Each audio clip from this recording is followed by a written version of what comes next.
పాటలో పాడుకుందాం. మన కుడి చేత పరిశుద్ధ గ్రంథాన్ని పైకెత్తి. దివ్య గ్రంథము దివ్య గ్రంథము ఎచటనైన చదివిన సహాయం దొరుకును. కష్టములు వచ్చిన దుఃఖములు కలిగిన విడువకుండా చదువుడి దివ్య గ్రంథము దివ్య గ్రంథము దివ్య గ్రంథము ఎచటనైన చదివిన సహాయం దొరుకును. కష్టములు వచ్చిన దుఃఖములు కలిగిన విడువకుండా చదువుడి దివ్య గ్రంథము. పరిశుద్ధ గ్రంథము నుండి 50వ సంకీర్తన.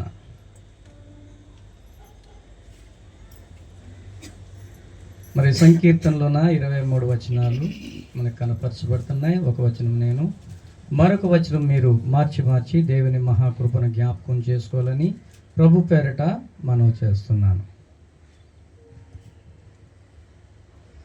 మొదటి వచనం నేను చదువుతున్నాను. దేవాది దేవుడైన యెహోవా ఆజ్ఞ ఇచ్చుచున్నాడు, తూర్పు దిక్కు మొదలుకొని పడమట దిక్కు వరకు భూనివాసులను రమ్మని ఆయన పిలుచుచున్నాడు. పరిపూర్ణ సౌందర్యము గల సియోనులో నుండి దేవుడు ప్రకాశించుచున్నాడు. మన దేవుడు వేం చేయుచున్నాడు, ఆయన మౌనముగా నుండడు. ఆయన ముందర అగ్ని మండుచున్నది, ఆయన చుట్టూ ప్రచండ వాయువు విసరుచున్నది.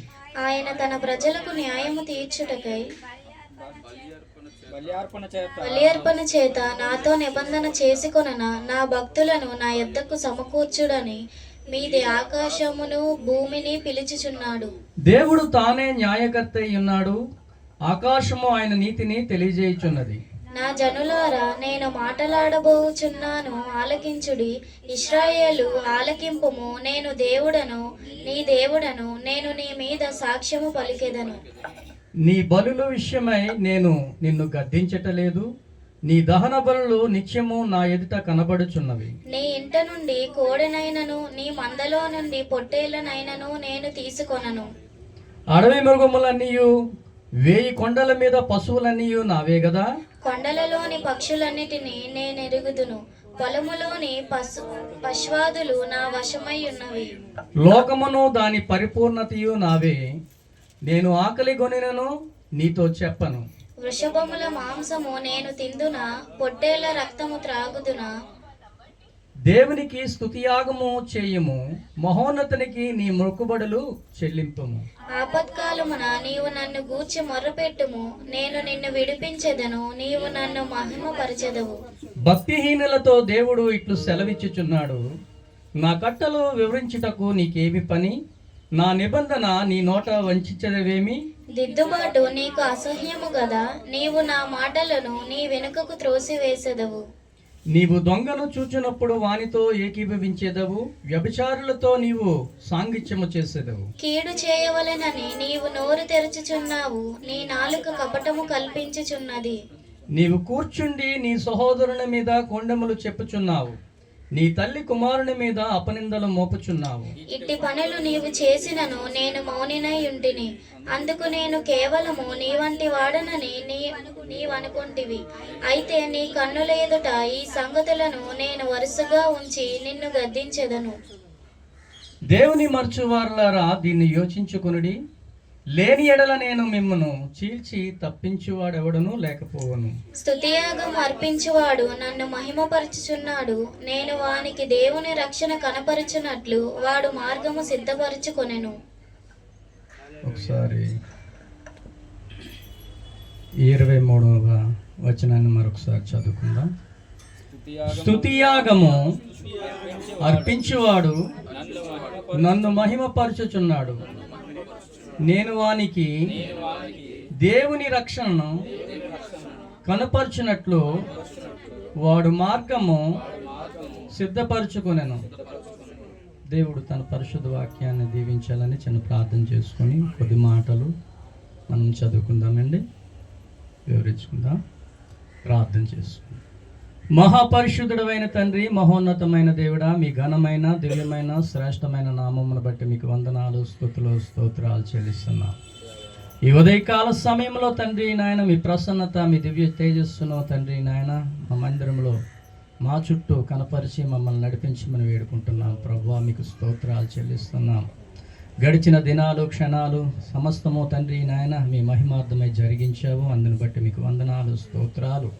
ఈ ఉదయకాల సమయంలో తండ్రి మీ పునరుద్దినమందు తండ్రి నాయన ఈ డిసెంబర్ మాసము 2వ వారములో నీవు మమ్మల్ని ప్రవేశపెట్టి తండ్రి నాయన మీ సన్నిధిలో మిమ్మల్ని స్తుతించడానికి, ఆరాధించడానికి, ఘనపరచడానికి, మహింపరచడానికి ప్రభువాని ఇచ్చిన గొప్ప శ్రేష్టమైన సమయాన్ని బట్టి మీకు స్తోత్రాలు చెల్లిస్తున్నాం.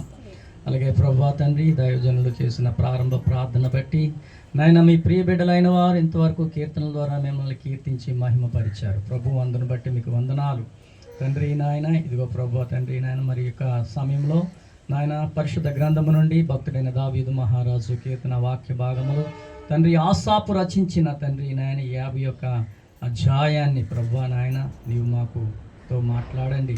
మమ్మల్ని మీ వాక్యం ద్వారా దర్శించి తండ్రి నీవు మాతో మాట్లాడి మమ్మల్ని సమాధానపరచమని తండ్రి నాయన మీ దీవెనలు మీ ఆశీర్వాదాలు మా పైన కృమ్మరించి నడిపించమని వేడుకుంటున్నాం. అనంతరము స్తుతి ఆరాధనలో మీ పరిశుద్ధాత్మ సంచారము తండ్రి నాయన ఈ ఆవరణమంతా ప్రకాశింపబడ్డానికి సహాయం దయచేయండి ప్రభువా, మీకు స్తోత్రాలు. అనంతరము దైవ సేవకులు ప్రభువా తండ్రి వాక్యము వెదజల్లుతుండగా తండ్రి ముళ్ళ పొదల్లో కానీ గచ్చ పొదల్లో కానీ తండ్రి పడిపోకుండా, చెడిపోకుండా, చెదిరిపోకుండా మంచి నేలను పడే విత్తనము ఎలాగైతే మొలకెత్తి చిగురించి అభివృద్ధి పరచండో తండ్రి మీ వాక్యం ద్వారా మేము తండ్రి నాయన తేటపరచబడాలి, బయలుపరచబడాలి, నడిపించబడాలి ప్రభువా. అందుని బట్టి మీకు వందనాలు, స్తోత్రాలు. ఈ ఉదయకాల సమయంలో మీ సన్నిధి మాతో ఉంచి మమ్మల్ని నడిపించమని నదుడైన యేసుక్రీస్తు నామములో ప్రార్థించి స్తుతించి అడిగి మిక్కిలి వినయంతో బ్రతిమలాడి వేడుకుంటున్నాము తండ్రి, ఆమేన్. హల్లెలూయా. దేవునికి స్తోత్రము కలుగును గాక. ప్రభునందు ప్రియమైన దేవుని ప్రియులారా, మరి కీర్తన ఆసాపు భక్తుడు రాసినట్టుగా మనకి కనిపిస్తుంది. ఈ ఆసాపు కోసం మనం చూడాలంటే మరి దినవృత్తాంతాల గ్రంథంలో ఈయన యొక్క ఛాయలన్నీ అక్కడ కనిపిస్తాయి. 15వ అధ్యాయంలోన, 2వ దినవృత్తాంతాలు 29వ అధ్యాయంలోన ఆయన కోసం ఆయన ఎవరో ఏంటో, ఆయన ఏ గోత్రానికి చెందినవాడో సమస్తం కూడా అక్కడ వ్రాయబడి ఉంటుంది. అయితే ఇప్పుడు ఆ మాటలు చెప్పుకోవడానికి కాదు, కానీ ఇక్కడ దేవుని వాక్యము మనకి తన ద్వారా మనకి సూటిగా తేటగా మాట్లాడుతుంది. ఏమంటే ఈ మొదటి 2 వచనాలు చూస్తుంటే దేవుడు వాక్యం ఎలా ఉంది, చదవండి అమ్మా. దేవాది దేవుడైన యెహోవా ఆజ్ఞ ఇచ్చుచున్నాడు. తూర్పు దిక్కు మొదలుకొని పడమట దిక్కు వరకు భూనివాసులను రమ్మని ఆయన పిలుచుచున్నాడు. పరిపూర్ణ సౌందర్యము గల సియోనులో నుండి దేవుడు ప్రకాశిస్తున్నాడు. మన దేవుడు వేం చేయుచున్నాడు. చాలమ్మ, 2 వచనాలు చాలు. ఇక్కడ దేవుడు దేవుని ప్రజలకి ఒక ఆజ్ఞ ఇస్తున్నాడు. ఈ భూమి మీదకి పంపించేవాడు దేవుడే, ఈ భూమి మీద నుండి తీసుకువెళ్ళిపోయేవాడు కూడా, పిలుచుకునేవాడు కూడా దేవుడే. మనం ఈ విషయాన్ని చాలా జాగ్రత్తగా గమనించాలి. ఎందుకంటే దేవాది దేవుడు ఎందుకు ఈ భూమి మీదకి మనల్ని పంపిస్తున్నాడో, ఎందుకు ఆయన పిలుచుకుంటున్నాడు అనేది మనం చాలా జాగ్రత్తగా ఆలోచించాలి. ఎందుకంటే దేవుని బిడ్డలుగా ఈ భూమి మీదకి మనం వచ్చేటప్పుడు దేవుని మహిమార్థమైన జీవితము మనము జీవించాలని దేవుని చిత్తమై ఉన్నది. అందుగురించనే దేవుడు ఏం చేస్తున్నాడంట, తన ప్రజలైన వారిని భూమి మీదకి పంపిస్తున్నట్టుగా తెలియపరుస్తుంది. మరి తిరిగి ఎందుకు రమ్మంటే దేవుని మహిమార్థమైన జీవితము నువ్వు ఇక్కడ జీవిస్తే గాని మరలా నీవు ఆయన సన్నిధికి చేరలేవు అనేసి దేవుని వాక్యము స్పష్టంగా తెలియపరుస్తుంది. మరి ఎలాగా ఈ విషయాల్లో మనము పార్టిసిపేట్ చేయాలని అనుకుంటే, దేవుని మహిమార్థమే మనము లోకములో ఉన్న మనము దేవునిలోకి తన రక్షణ బట్టి ఎలా వచ్చామో ఆ రక్షణార్థమైన జీవితం మనం జీవిస్తే గాని ఆ పరిపూర్ణమైన సియోను స్థలానికి మనము చేర్చబడమని దేవుని వాక్యంలో చాలా సందర్భాల్లో మనం చెప్పుకోవచ్చు. అందుగురించి అంటున్నాడు, ఈ లోకంలో నీకు దేవుడిచ్చిన రక్షణ ఆ రక్షణని నువ్వు ఎలా వాడుకుంటున్నావు, ఆ రక్షణార్థమైన జీవితాన్ని నువ్వు ఎలా జీవిస్తున్నావో అవన్నీ మనం చాలా జాగ్రత్తగా చూసుకోవాలంట. ఎందుకంటే ఈరోజు మన ఇష్టానుసారమైన జీవితం మనం జీవించేసి మరి ఏదో చేసేసి మనము దేవుని సన్నిధానానికి వెళ్ళిపోవాలని మనం ఆశ పడితే దానివల్ల ఎటువంటి ప్రయోజనము లేదు. మరి అంతేకాదు కానీ దేవుని రక్షణని ఎవరైతే పొందుకున్నారో ఆ రక్షణ విషయంలో బహు జాగ్రత్తగా ఉండాలంట. ఎందుకంటే ఇక్కడ ఇచ్చే రక్షణ ఈ భూ సంబంధమైనది కాదు, పరలోక సంబంధమైంది ఈ రక్షణ కనుక తండ్రి ఆ పరలోకమైన రక్షణ ఈ భూమి మీదే మనం సంపాదించుకున్నాం కాబట్టి మన జీవితము దేవుని మహిమార్థమే నడిపించాలంట.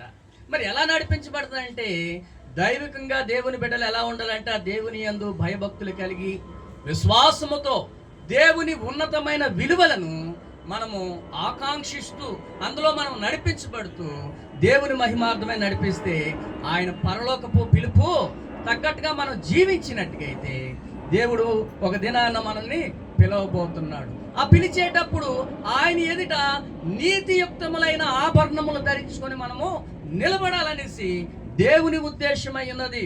ఒకవేళ ఇక్కడ నువ్వు పంపించాడు, నేను ప్రార్థనకి వెళ్తున్నానండి, నేను పాటలు పాడుతున్నానండి, నేను అన్ని పనులు చేస్తున్నానండి, దేవుని మహిమార్థమే జీవిస్తున్నానంటే మరి ఇక్కడ ఈ విధంగా జీవిస్తావు, మరి లోకంలో నువ్వు ఎలా జీవిస్తున్నావు అది కూడా ఆలోచన చేసుకోవాలి. మనం దేవుని మందిరానికి వచ్చేటప్పుడు దేవుని యొక్క విశ్వాస జీవితంలో నువ్వు పాటలు పాడొచ్చు, ప్రార్థన చేయొచ్చు, దైవికమైన మరి సావాసంలో నీవు ఉండొచ్చు, మరి చర్చిలో అనేకమైన పనులు నువ్వు చేయొచ్చు. కానీ నీ హృదయము దేవునికి అనుకూలంగా ఉందా లేదా అనేసి దేవుని వాక్యం ఇక్కడ స్పష్టంగా సూటిగా తేటగా ప్రశ్నిస్తుంది. ఎందుకంటే ఆయన పిలుపును మనం పొందుకున్నప్పుడు ఆయన పిలుపును అందుకొని మరలా మనం తిరిగి ఆ యొక్క స్థానానికి మనం చేరాలంటే దేవుని యొక్క విశ్వాస జీవితంలో పరిపూర్ణముగా దేవుని బిడ్డలు విశ్వసించినట్లుగా ఉండాలనేసి దేవుని వాక్యం చెప్తుంది. ఎందుకంటే ఆయన పరిపూర్ణమైన సియోనులోన ఆయన ప్రకాశించుచున్నాడని దేవుని వాక్యం ఉంది. కాబట్టి మనము చాలా జాగ్రత్తగా ఆలోచన చేయాలి. ఒకవేళ నేను అన్ని విషయాల్లో బాగానే ఉన్నానని భూ సంబంధంగా నువ్వు అనుకోవచ్చు, కానీ నీకు నాకు మధ్య దేవుడు ఏం చేస్తున్నాడంట, ఇద్దరు సాక్షులు పెడుతున్నాడు. ఈ భూమి మీద ఇద్దరు సాక్షులు పెడుతున్నాడు. పైన ఆకాశంని కిందన భూమిని మనకి సాక్షులుగా ఉపయోగిస్తున్నాడు. ఈరోజు నువ్వు చేసేది నేను చేసేది నీకు తెలియపోవచ్చు, నువ్వు చేసేది నాకు తెలియపోవచ్చు, నా హృదయాంతరంగాలు నీకు తెలియపోవచ్చు, నీ హృదయాంతరంగాలు నాకు తెలియకపోవచ్చు. కానీ మన హృదయ అంతరంగాల్ని పరిశోధించే దేవుడు మన మధ్యన ఉన్నాడని మనం చాలా జాగ్రత్తగా గమనించాలి.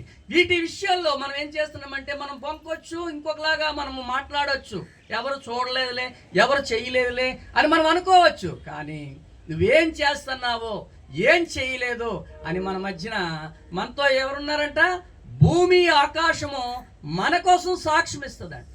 అందుగురించి అంటున్నాడు ఇక్కడ దేవుని వాక్యం అంటున్నది, దేవాది దేవుడైన యెహోవా ఆజ్ఞ ఇచ్చుచున్నాడు, తూర్పు దిక్కును మొదలుకొని పడమట దిక్కు వరకు భూనివాసులను రమ్మంటున్నాడు. ఎక్కడండి? ఈ భూమి మీద ఉన్న సమస్తమైన ప్రజలను కూడా ఆయన రమ్మని పిలుస్తున్నాడు. నిజానికి ఆయన రమ్మని పిలవబట్టే ఈ రోజు నీవు నేను దేవుని మందిరంలో ఉన్నాం. దేవుని బిడ్డలుగా, దేవుని ప్రజలుగా, దేవుని సొత్తుగా మనం ఎక్కడున్నామంటే దేవుని మందిరంలో ఉన్నాం. ఈ పిలుపుని బట్టి మనం ఏం చేయాలంట, పరిశుద్ధంగా జీవిస్తూ పరిశుద్ధ పూర్ణులై మనం నడిపించబడితే ఆ పిలుపుకు తగ్గ యోగ్యత దేవుడు మనకి పరలోకంలో అర్పిస్తాడనేసి దేవుని వాక్యము తెలియపడుతుంది. ఎందుకంటే ఆయన పరిపూర్ణ సౌందర్యంలో నుండి దేవుడు ప్రకాశిస్తున్నాడంట. ఆ ప్రకాశవంతమైన మహిమలో నీవు నేను ఉండాలని దేవుని వాక్యము తెలియపరుస్తుంది.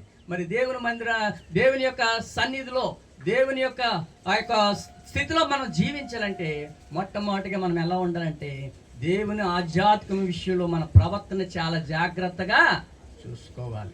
మన ప్రవర్తన అనేది చాలా జాగ్రత్తగా చూసుకోకపోతే పరలోక రాజ్యానికి మరి వెళ్ళడానికి ఆస్కారం లేదని దేవుని వాక్యం చెప్తుంది. ఎందుకంటే ఆయన ఒక దినాన్న నీకు నాకు తీర్పు తీర్చడానికి సంసిద్ధంగా ఉన్నట్టుగా ఇక్కడ దేవుని వాక్యం చెప్తుంది. 4-5 వచనాలు చదవండి. ఆయన తన ప్రజలకు న్యాయం ఆయన తన ప్రజలకు న్యాయము తీర్చుటకై బలియార్పణ చేత నాతో నిబంధన చేసుకొనిన నా భక్తులను మనము సమకూర్చబడాలి. మీది ఆకాశమును భూమిని పిలుచుచున్నాడు. మీది ఆకాశమును భూమిని పిలుస్తున్నాడు. ఎందుకు పిలుస్తున్నాడంటే ఆయనతో మనం స్థిరపరచబడాలని, ఆయనతో మనం బలపరచబడాలని. లేదండి నేను బాగా చేశాను, బాగా ఉన్నానండి, మీరు నాకు అప్పగించిన ప్రతి పని నేను యథార్థంగా చేశానంటే మాత్రం కుదరదు. ఎందుకంటే నీకు నాకు మధ్యన దేవుడు సాక్ష్యం ఉంచాడు. ఈరోజు ఒకరి కోసం ఒకరు సాక్ష్యం చెప్పాలంటే నీ కోసం నా కోసం నువ్వు చెప్తావు, కానీ మనందరి కోసం, ఈ భూమి మీద ఉన్న సర్వ మానవాళి కోసము దేవుడు ఒక ఇద్దరు సాక్షులు పెట్టాడు. ఎవరిని? పైన ఆకాశమును, కిందన భూమిని. నువ్వు ఏ సమయంలో నువ్వేం చేస్తున్నావో, చాలా మెగా ఫోటోగ్రఫీ ఎక్కడుంది? ఆకాశంలో ఉంది. ఈ భూమి మీద నువ్వు ఏ ప్రాంతంలో నువ్వు ఎలా ప్రవర్తిస్తున్నావో భూమి తెలియపరుస్తుంది. ఎవరు చూడటం లేదులే, ఎవరు మాట్లాడటం లేదులే, నా ఇష్టానుసార జీవితం నేను జీవించేసిన మళ్ళీ మామూలుగా వాళ్ళ మధ్యలోకి వెళ్ళిపోయి వాళ్ళతో పాటు సమానంగా ఉంటానని నువ్వు నేను ఈరోజు అనుకోవచ్చు. కానీ దేవుని వాక్యం చెప్తుంది, మన ఇద్దరికి సాక్షులుగా ఎవరున్నారంట? భూమి ఆకాశం ఉంది. నువ్వే తుప్పల్లో ఏం చేస్తున్నావో, ఏ సందుల్లో ఎలా జీవిస్తున్నావో, నీ పరిస్థితి ఏంటో సమస్తము కూడా నీ పక్కనున్న వాళ్ళకి తెలియకపోవచ్చు, కానీ దేవుడు సృష్టించిన సృష్టికి సమస్తము తెలుసంట. హల్లెలూయా. దేవుని సృష్టించిన సృష్టికి సమస్తము తెలుసంట. అందు గురించి మనం ఏం చేయాలంటే, దేవుని ప్రజలుగా దేవుని యొక్క మందిర సమృద్ధిలో మనము పాలిభాగస్తులై ఉండాలంట. ఎలాగ ఉండాలండి? దేవుని మందిర సమృద్ధిలో మనము దేవుని బిడ్డలుగా పాలిభాగస్తులుగా ఉండాము. అప్పుడే నీకు న్యాయమైన తీర్పు తీర్చబడుతుందంట. ఎలాంటి తీర్పు అండి ఇది? న్యాయమైన తీర్పు, ఉన్నతమైన తీర్పు, ఉన్నతమైన పిలుపుని బట్టి నువ్వు ఉన్నతమైన తీర్పులోకి నువ్వు ప్రవేశించడానికి ఆస్కారం ఉంటుందని దేవుని వాక్యము స్పష్టంగా చెప్తుంది. మరి ఉన్నతమైన పిలుపులను బట్టి నువ్వు దేవుని మందిరంలో నడిపించబడితే ఆయన న్యాయాధిపతి అయిన దేవుడిలాగా ఈరోజు మన మధ్యన సంచరిస్తూనే ఉన్నాడు. మరి ఉన్నతమైన పిలుపుని బట్టి నువ్వు ప్రవర్తించాలంటే నువ్వేం చేయాలో మనం ఒకసారి ఆలోచన చేద్దామండి. ఈ భూమి మీద జీవించిన జీవిత కాలం అంతలో కూడా మన ప్రవర్తన చాలా జాగ్రత్తగా నడిపించుకోవాలండి. ప్రసంగి గ్రంథకర్త అంటున్నాడండి, ఒకసారి చూడండి ఆ మాట. 5వ అధ్యాయము మొదట 3 వచనాలు చదవండి. ప్రసంగి గ్రంథకర్త దేవుని మందిర విషయంలో, దేవుని మందిరముకు పోయినప్పుడు మనం ఎలాంటి స్థితిని కనపరచబడాలని దేవుని వాక్యం చెప్తుంది. ఒకసారి చూడండి. ప్రసంగి గ్రంథకర్త చూడండి 5వ అధ్యాయము చదవండి, మొదటి 3 వచనాలు. నీవు దేవుని మందిరమునకు పోవునప్పుడు నీ ప్రవర్తన జాగ్రత్తగా చూచుకోనము. బుద్ధిహీనులు అర్పించు అర్పణల బట్టిగా బలి అర్పించకంటే సమీపించి ఆలకించుట శ్రేష్టము. వారు తెలియకయే దుర్మార్గపు పనులు చేయుచున్నారు. నీవు దేవుని సన్నిధిని అనాలోచనగా పలుకుటకు నీ హృదయమును త్వరపడనీయకము, నీ నోటిని కాచుకొమ్ము. దేవుడు ఆకాశమందున్నాడు, నీవు భూమి మీద ఉన్నావు. కావున నీ మాటలు కొద్దిగా ఉండవలెను. ఇక్కడ ఎవరండి ఉన్నారు? మన ప్రవర్తన సరిగ్గా లేకపోతే, మన పరిస్థితులు సరిగ్గా లేకపోతే, నీ పక్కనున్నోడికి నీ పరిస్థితి తెలియదు, నీ కుటుంబస్తులకి నీ పరిస్థితి తెలియదు, నీ సంఘానికి నీ పరిస్థితి తెలియదు, ఈ సమాజానికి నీ పరిస్థితి తెలియదు. కానీ భూమి ఆకాశానికి నీ పరిస్థితి మొత్తం తెలుసు. ఎందుకంటే అవి నీ మీద నా మీద ఒక దినాన్న సాక్ష్యం పలకపోతున్నాయి. ప్రభునందు ప్రియమైన దేవుని ప్రియులారా, దేవుని వాక్యం చెప్తుంది మన ప్రవర్తన విషయంలో చాలా జాగ్రత్తగా ఉండాలి. దేవుడు మన ప్రవర్తనను చూస్తున్నాడు. ఎందుకంటే ఈ లోకంలో నువ్వు దేవుని మందిరానికి వెళ్ళి నువ్వు అది అర్పించవచ్చు, ఇది అర్పించవచ్చు, ఏదైనా చేయొచ్చు, కానీ నీ ప్రవర్తన సరిగా లేకపోతే నీకు శ్రేష్టమైన ఇవి అనుగ్రహింపబడదు అని దేవుని వాక్యం చెప్తుందని. ప్రభునందు ప్రియమైన దేవుని ప్రియులారా, అందుగురించి అంటున్నాడు, మనం ప్రార్థన చేసినా, దేవుని స్తుతించినా, ఆరాధించినా, ఏ పని చేసినా మనం ఎలాగ ఉండాలంట? బుద్ధిమంతుల వలె ఉండాలంట. బుద్ధిహీనులుగా ఉండకూడదు. దేవుడు నీతిమంతుడండి. మనం ఆయన నీతి అయి ఉన్నాము. మనలో ఏ నీతి లేదు. ఈ భూమి మీద నీతిమంతులు లేరంట, ఒక్కడు కూడా లేదంట. దేవుని వాక్యం చెప్తుంది రోమాపత్రికలో. కానీ దేవుడు నీతిమంతుడు కాబట్టి మనల్ని నీతిమంతులుగా తీర్చిదిద్దాడు. దేవుడు బుద్ధిమంతుడు కాబట్టి ఆ బుద్ధి మార్గంలో నీవు నేను నడిపించబడాలని దేవుడు ఆశ కలిగి ఉన్నాడు. అందుగురించే దేవుడు ఈ మాటలు తెలియపరుస్తున్నాడండి చాలా చక్కగా. నువ్వు బలిలు కానీ అర్పణలు కానీ నువ్వేం అర్పించలేదు.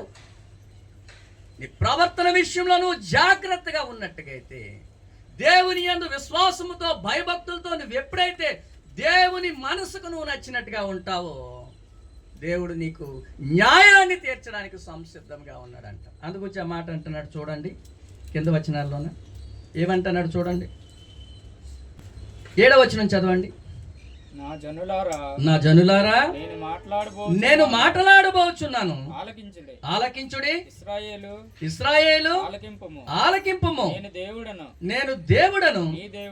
నీ దేవుడను. నేను నీ మీద సాక్ష్యము పలికెదను. నీ బలుల విషయమై నేను నిన్ను గద్దించటలేదు. నీ దహన బలుల విషయమై నా ఎదుట కనబడుచున్నది. నీ ఇంట నుండి కోడినైనను నీ మందలో నుండి పొట్టేలనైనను నేను తీసుకొనను. అడవి మృగములన్నీ 1000 కొండల మీది పశువులన్నీ నావే కదా. నా కొండలలో పశువులన్నిటినీ నేను ఎరుగుదును కదా. పొలములోని పశువాదులు నా వశమై ఉన్నాయి. లోకమును దాని పరిపూర్ణతయు ఈ భూమి మీద సమస్తము కూడా దేవుడండి. ఈ భూమి మీద నీదంటూ నాదంటూ ఏమీ లేదండి. ఈ భూమి మీద సర్వము కూడా దేవునిదే. ఈ భూమి సర్వము సృష్టించిన సృష్టికర్తది ఇదంతా. ఎక్కడి నుండి నువ్వు ఏది సమర్పించినా సమర్పించకపోయినా దేవునికి పెద్ద లెక్కలేదు. కానీ నిన్ను నన్ను ఆయన ప్రేమతో ఎందుకు ఈ భూమి మీదకి మనల్ని ఉద్భవింపజేశాడో, ఆ రక్షణార్థమైన జీవితాన్ని నువ్వు ఇక్కడ జీవించి ఆ రక్షకుడి దగ్గరికి మనం చేర్చబడాలని దేవుని ఉద్దేశమయ్యి ఉన్నదండి. అందుగురించేనే ఆయన పిలుస్తున్నాడు. ఈ భూలోక నివాసులందరినీ కూడా ఆయన పిలుపునిస్తున్నాడు. నీవు న్యాయమైన, యథార్థమైన, నమ్మకమైన, విశ్వాసమైన ప్రవర్తన కలిగి నా యందు భయభక్తులు కలిగి జీవిస్తే నేను న్యాయాన్ని తీర్చిన దేవుణ్ణని దేవుని వాక్యం చెప్తుంది. ఈ భూమి మీద ఏమీ ఆయనకి అవసరం లేదట. ప్రభునందు ప్రియమైన దేవుని ప్రియులారా, 14వ వచనం ఒకసారి చదవండి. దేవునికి స్తుతియాగము చేయము, మహోన్నతునికి నీ మొక్కుబడులు చెల్లించుము. ఆపత్కాలమున నీవు నన్ను గూర్చి మొరపెట్టుము. నేను నిన్ను విడిపించేదను. నీవు నన్ను మహింపరిచేదను. నీ దగ్గర నుండి దేవుడు ఏది ఆశించటం లేదు ఈ భూ సంబంధమైనది. మరి ఏంటి ఆశిస్తున్నాడంటే, దేవుడు నీ హృదయాన్ని ఆశిస్తున్నాడు. నీ ప్రవర్తన ఎలాగుంది, నా ఎదుటిగా యథార్థంగా, నిర్మలంగా, పరిశుద్ధంగా, పవిత్రంగా ఉండాలనేసి దేవుని చిత్తమై ఉన్నట్టుగా దేవుని వాక్యము స్పష్టంగా తెలియజేస్తుంది. మరి అలా ఉంటే దేవుని నువ్వు స్తుతించినట్లుగైతే, ఆరాధించినట్లుగైతే, ఘనపరిచినట్లుగైతే, మెండైన దీవెనలతో ఈ భూమి మీద దేవుడు నీకు కృమ్మరించడానికి, పరలోకంలో అదే దీవెనలతో నిన్ను స్వతంత్రించుకోవడానికి దేవుడు ఎంతగానో ఆశిస్తున్నట్టుగా దేవుని వాక్యము స్పష్టంగా తెలియపరచబడుతుంది ప్రియులు. అందుగురించి అంటున్నాడు, స్తుతియాగాలు చేయువాడంట నన్ను మహిమపరుస్తుండంట. ఈరోజు దేవుని మందిరంలో దేవుని బిడ్డలుగా, దేవుని ప్రజలుగా మనం ఏం చేయాలంటే దేవుని స్తుతించాలి, ఆరాధించాలి, ఘనపరచాలి, మహిమపరచాలని దేవుని వాక్యము స్పష్టంగా తెలియపరుస్తుందండి. హెబ్రీ గ్రంథం ఒకసారి చూడండి, 13వ అధ్యాయం 15, 17 చూడండి. 13, 15, 16, 17 వచనాలు ఒకసారి చదవండి. కాబట్టి ఆయన ద్వారా మనము దేవునికి ఎల్లప్పుడూ స్తుతియాగము చేయదు. నువ్వు ఎల్లప్పుడూ స్తుతియాగము చేయాలి. అనగా ఆయన నామమును ఒప్పుకొనుచు జీవాఫలము అర్పించుచు ఉపకారమును ధర్మమును చేయ మర్చిపోకండి. అట్టి యాగములు దేవునికి ఇష్టమైనది. నీ జీవితము ఇతరుల దగ్గర ఎలా ఉండాలంట? ఉపకారమైన వ్యక్తిగా ఉండాలంట, ధర్మము చేసే వ్యక్తిగా. ఒకరికి లేకపోయినా నోటి మాటైనా అది ధర్మంతో సమానమే. మన నోటి మాట అండి మన దగ్గర లేదు, మనం పెట్టలేము. పెట్టే వాళ్ళని వాళ్ళ దగ్గర నాయన వెళ్తే అక్కడ నీకు దొరుకుతుందని ఆ మాట అయినా చెప్తే అది గొప్ప ఉపకారం అంట. ఆకలితో అలమటించేవాడికి, కష్టాల్లో ఉన్నవారికి, నష్టాల్లో ఉన్నవారికి, బాధల్లో ఉన్నవారికి, ఇరుకుల్లో ఉన్నవారికి, ఇబ్బందుల్లో ఉన్నవారికి నీ మోటి మాటే గొప్ప ఉపకారం అంటండి. దాని ద్వారా వారు ఆశీర్వదించబడతారంటే, దాని ద్వారా వారు దీవించబడతారంటే. అట్టి యాగము నువ్వు కలిగి జీవించాలి. స్తుతి యాగం అంటే సామాన్యమైనది కాదు. సర్వాధికారి అయిన దేవుని యొక్క సముఖములో ఉన్న స్తుతి ఆరాధన ఈరోజు నీ మధ్యలో పెట్టేశాడు దేవుడు, తెలుసండి. పరలోకములో ఉన్న స్తుతి ఆరాధన ఈ భూమి మీద పెట్టేశాడు. అంటే దేవుడు నిన్ను ఎంతగానో ప్రేమించాడు అనేది మనం ఆలోచన చేయాలి. యెషయా గ్రంథంలో ఉంటుంది 6వ అధ్యాయం 3వ వచనంలో అక్కడ మాట ఉంటుంది, దేవుణ్ణి దేవదూతలు స్తుతిస్తున్నాయండి, దేవదూతలు మహిమపరుస్తున్నాయి, దేవదూతలు ఆరాధిస్తున్నాయి. ఆ మాట చదివితే చాలా బాగుంటుంది, చూడండి ఒకసారి. వారు సైన్యములకు అధిపతియగు యెహోవా పరిశుద్ధుడు పరిశుద్ధుడు పరిశుద్ధుడని సర్వలోకమును ఆయన మహిమతో నిండి ఉన్నదని గొప్ప స్వరముతో గాన ప్రతిగానములు చేయుచున్నారు. ఈ రోజు అదే గాన ప్రతిగానములు ఈ భూమి మీద నుండి దేవునికి చేయాలని దేవుని ఉద్దేశమై ఉన్నది. దేవుని బిడ్డలుగా మనం ఈ భూమి మీద నుండి గాన ప్రతిగానములు చేయాలి. అంటే పరలోకంలో ఉన్న స్తుతి ఆరాధన ఎక్కడికి వచ్చిందండి? భూమి మీదకి వచ్చేసింది. ఎందుకు వచ్చిందంటే తన ప్రజలుగా నీవు ఇక్కడ ఉన్నావు. నీ జీవితం ఆయన సముఖంలో యథార్థముగా, నమ్మకముగా, విశ్వాసముగా ఉండి జీవిస్తూ ఆయన స్తుతించినట్టుగైతే, ఆరాధించినట్టుగైతే, ఘనపరిచినట్టుగైతే న్యాయమైన తీర్పు నీకు తీర్చడానికి ఆయన సంసిద్ధంగా ఉన్నట్టుగా దేవుని వాక్యం చెప్తుందండి. ప్రియులారా, ఎలా స్తుతించాలండి, ఎలా ఘనపరచాలి? చూడండి 91వ కీర్తన 14-15 వచనాలు చదవండి. అక్కడ 14-15 వచనం. దేవుణ్ణి నువ్వు ప్రేమించాలండి. దేవుణ్ణి ప్రేమిస్తే నువ్వు ఏం చేస్తాడంట? ఇక్కడ తప్పిస్తాడు, అక్కడ తప్పిస్తాడు. చెప్పండి. అతడు నా నామము నెరిగినవాడు గనుక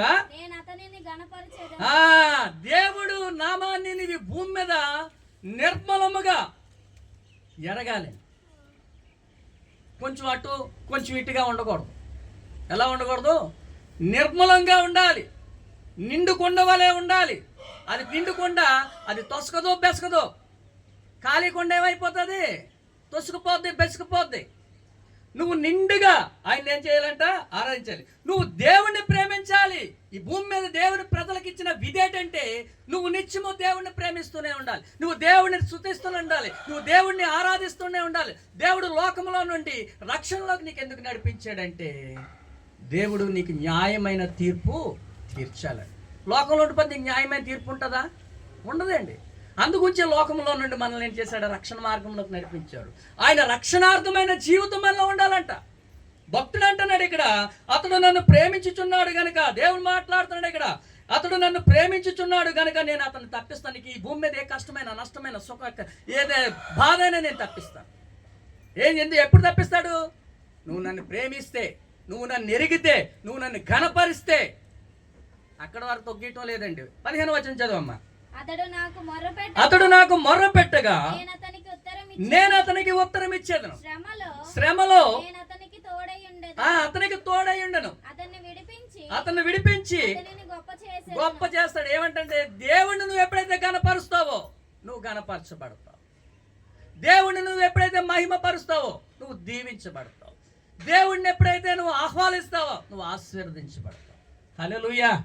దేవునికి స్తోత్రము కలుగును గాక. ప్రభునందు ప్రియమైన దేవుని ప్రియులారా, నువ్వు అటువంటి స్థితిలో ఉంటే నీకు శ్రమైన, బాధైనా, ఇరికైనా, నిందైనా, అవమానమైనా దేవుడు ఏం చేస్తాడంట?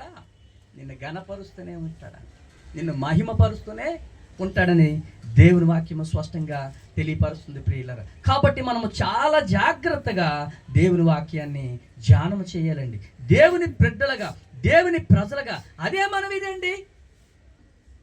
దేవుని స్తుతించాలి పూర్ణ హృదయంతోను, పూర్ణ ఆత్మతోను, ఈ పై పెదవులతో స్తుతిస్తే, పై పెదవులతో ఆరాధిస్తే దానివల్ల ఏ ఉపయోగమో లేదు. అది భూ సంబంధం వరకే.